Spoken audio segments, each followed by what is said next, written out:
Luckily, with the advancement of technology and medicine, we have access to brain MRI and a better understanding of the dreams. But first, let us look on some of the ancient explanations of the nature of dreams, because this is one of the oldest questions of all human history.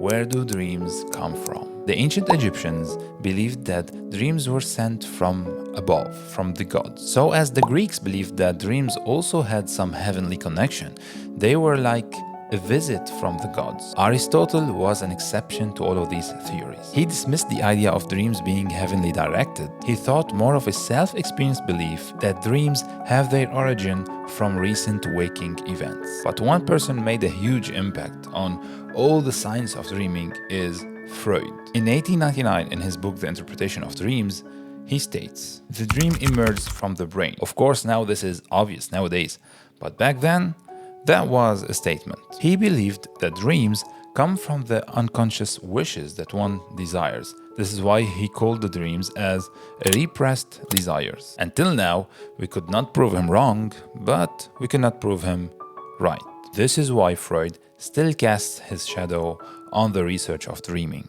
But now, brain scans and imagings are offering an insight on the organic origin of dreaming coming from the brain. Since autobiographical memory regions in the brain, including the hippocampus, are active during the REM sleep, where most of the dreams happen, we expect that dreams contain some relation to the recent waking events, something that Freud called the day residue. But this theory was proven wrong. Dreams are not a replay of recent waking events. But interestingly, during these research, they found a strong link between the emotions that we have recently experienced and our dreams. In other terms, our emotions resurfaced during the dreams. So we have another question here. Do dreams serve any purpose? Short answer, yes. Dreams have two main functions. The first function involves nurturing our emotions and mental health. MRI studies showed that during dreaming, our emotional part of the brain is being activated. But the difference in emotions while dreaming and waking up is that we don't have this anxiety feeling while dreaming. We don't have all the hijacked brain.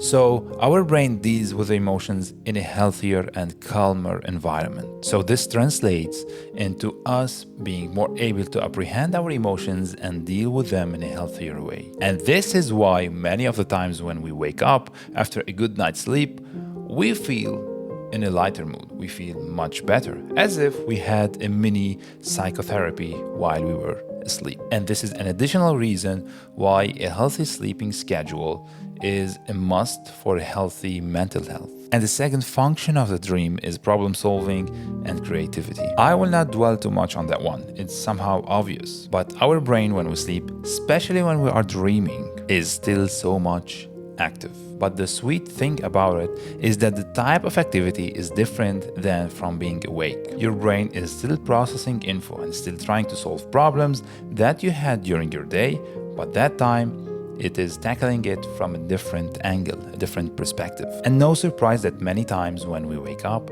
we have the answer, we have the solution for a problem that we've spent days trying to resolve. I can name some big examples of people who had the breakthrough inventions and theories while they were dreaming. For example, Mendeleev, who invented the periodic table, imagined all of this table while he was dreaming. And the famous neuroscientist Otto Loewi, who dreamed about an experiment involving two frogs, discovered something called the neurotransmitters and the synaptic cleft all in his dream. And later he won a Nobel Prize for that. And of course, even in music, for example, Paul McCartney, who wrote the two songs Yesterday and Let It Be, also had this revealed in his dream. And so many other examples. So in conclusion, yes, dreams are real, there is a scientific explanation to that, and they do have a function. This was a short and relatively simple video trying to explain the basics of dreaming in a scientific way. Enjoy your dream, sleep well, and by the way, if you are interested on how to do lucid dreaming, you can always tell me in the comments. I can make a video about it.